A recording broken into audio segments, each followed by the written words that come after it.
Ju folët për, të themi, një përballje të Partisë Demokratike në Fierë, jo thjesht dhe vetëm me Partinë Socialiste, por me shtetin, pushtetin, policin. 3 fshatra kishte një drejtor të përgjithshëm përgjegjës, që ishte vendosur atje duke lënë detyrën që në muajin tetor, ishte përgjegjës për 3 fshatra ose 3 lagje, në varësi nëse ishte zonë rurale apo zonë urbane, ishte përgjegjës nga mëngjesi deri ndarkë, me financa, me kontroll votuesish, me shpërndarje interesash, vetëm po të hapni vendimet e 2 muajve të fundit të Këshillit, po mendova se do hymë në detaje, të Këshillit Kombëtar të Territorit, do të gjeni aty me 10 vendime që janë favore për vota individëve të caktuar, faktorëve të caktuar në qarkun e Fierë. Pra, jo thjesht shtetin, kisha shtetin me gjithë fuqinë e tij. Partia Demokratike ka specifikisht për Fierin ka akuzuar zonjën Balluku që instaloi në këtë qark të gjithë administratën, nuk është akuzë, është vërtet. Tani,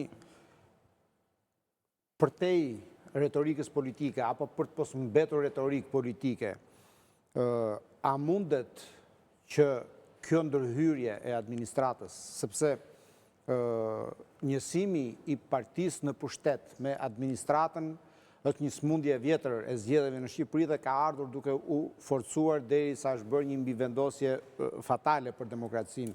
Dhe është edhe një nga vërejtjet kryesore që është edhe në raportin e Këshillit të Evropës.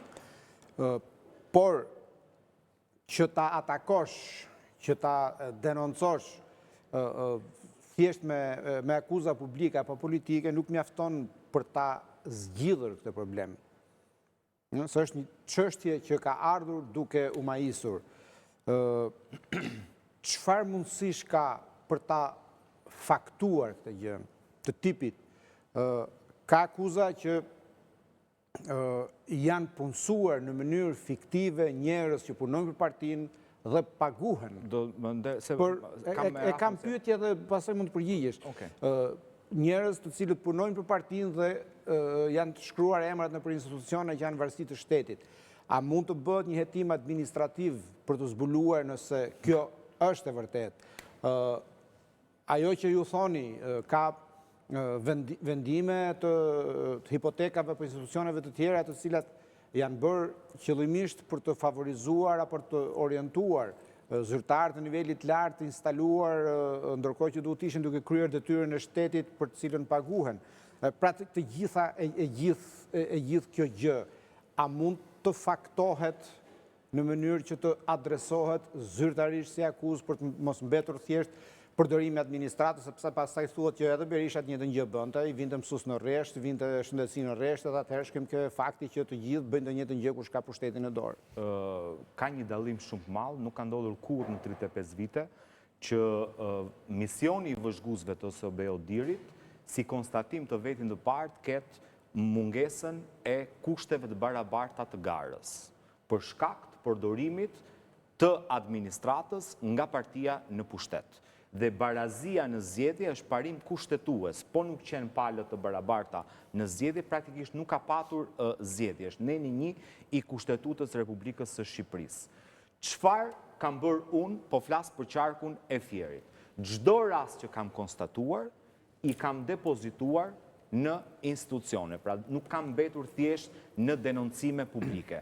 Kam dërguar faktet konkrete, të dhënat konkrete, institucioneve përgjithshme. Mund të na referonin ndonjëherë? Po, Komisionit Qendror të Zgjedhjeve dhe Prokurorisë së Posaçme. Më folët për punësimet. Gjatë fushatës, 2 apo 3 javë përpara përfundimit të garës, ne përmes shtabeve të Partisë Socialiste marrim databazën, sepse kishte atje edhe njerëz të ndershëm brenda strukturave të Partisë Socialiste. Marrim databazën e punësimeve që Belinda Balluku kishte bërë gjatë fushatës zgjedhore. Ishte një sistem i tërë që tregonte të dhënat identitetin e personit, ku ai po jepte kontributin, pra në çfarë organizate socialiste ose po jepte kontributin e tij, çfarë arsimi kishte, çfarë pune kërkonte, nëse i kështë dorëzuar apo jo dokumentat në shtabin elektoral të Partisë Socialiste, cila ishte porosia e Belinda Ballukut dhe ndaheshe në prioritet apo normale, pra për tu trajtuar si rast, dhe kolona e fundit që tregonte nëse personi ishte punësuar apo jo. Dhe gjithë të databazë ja vum në dispozicion prokurisë së posaçme. E di çfarë përgjigje morëm nga prokuria e posaçme? Ku fola për keqardhje dhe rëndita si 2 nga keqardhjet kryesore në fushat, e di cila ishte përgjigja? Që po ne hetuam, këta janë punësuar gjithë kështu siç janë shënimet në databazë, po ne i thirrëm ata, i pyetëm, dhe ata na thanë që nuk na ka punësuar partia, po jemi punësuar vetë. Dhe me qënë se juve nuk na keni treguar ku është burimi që alla ju këtë databazë, ndërkohë që ne asë nuk na kanë pyetur fare. Unë sa doja të pyesja, po ju po i gjetët, po ju pas ka pyet prokuroria për këtë. Nëse dëshironi burimin për thelluar hetimet, do të më trasësh mua, apo jo? Se unë s'kam detyrim të tregoj burimin, sepse kam detyrim atje ta mbroj burimin. Por në qoftë se unë konstatoj që për hetimin e kësaj çështje, burimi është i domosdoshëm, sigurisht që mund të avë po thoni që kishte një numër njerëzish të cilët punonin për partinë dhe paguheshin. Pra, mentor Kikia është angazhuar në OSON 30-13. Ka arsimin e lartë juridik. Kërkon pozicion drejtori në Al Petrol. I ka dorëzuar dokumentat në shtabin e Partisë Socialiste në këtë datë. Porosia e Belinda Ballukut është punësim me prioritet dhe kolona e fundit që tregonte po ose jo, pra personi ishte punësuar apo jo. Prokuria kishte hetuar që çdo po e shënuar në ato databazë në fakt kishte ndodhur. Pra personi ishte punësuar gjatë periudhës elektorale, që ndalohet me ligj punësimi gjatë periudhës elektorale. I kishte marrë në pyetje personat dhe mentor Kikia kishte thënë unë nuk janë punësuar nga Partia Socialiste, po e gjeta punën vetë. Tani, një prokuri serioze, s'pari njërë verifikon, a ka patur një njoftim publik për punësime? Pra Al Petroli, ku është punësuar mentor Kikia, ka bërë një thirrje publike për punësim? Se nga e mori vesh mentor Kikia, që është hap vendi drejtor në Al Petrol, me qënë se nuk e pasaquar partia. Por me qënë se mentori ka thënë, mua nuk më punësoj Belinda, po u punësova vetë, dhe pastaj në fund thoshte, juve na keni vënd databazën me vërtet, po nuk na keni thënë nga e keni marrë ju databazën, ndërkohë që nuk denjuan as na thirrnin për të pyetur për këtë çështje dhe vendosën mos fillimin.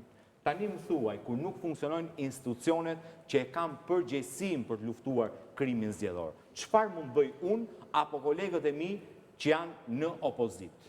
Janë njerëz zakonshëm si ju, nuk kemi as grupe kriminale mbrapa, unë nuk kam as para korupcioni mbrapa, nuk kam as interesa për të shpërndarë, se folët për hipoteka. Hipotekat janë gjëja më e vogël, nuk po flas për hipoteka, po flas për vendime të Këshillit Kombëtar të Territorit, vlera e cilit ishte minimumi për projekt, minimumi 5, 10 apo 15 milion euro. Pra nuk bëhet tu fjalë interesa për të marrë një certifikat pronësie apo hipoteke apo legalizimi. Ato kanë ndodhur në mënyrë masive, por nuk merren fare me ta shqyqyr Zotit që ka fushata, që këta i shërben njerëzve. Pra nuk i hy fare asaj pjese. Jam i vetmi drejtues politik edhe pse është krim që nuk u la rrugë pa ushtruar në qarkun e Fierit, nuk kam bërë asnjë denoncim. Sepse shqyqyr që vjen fushata, që këta kujtohen për njerëzit. Nuk do gjesh denoncimet mijat, kam denoncuar çdo gjë tjetër, përveç se gjëra që lidheshin me shërbime ndaj qytetarëve, sepse këta janë kthyer në një bandë që vjedhin 3 vite e gjys, pra nuk bëjnë asnjë punë dhe 6 muaj i ofrojnë shërbime qytetarëve në këmbim të votave.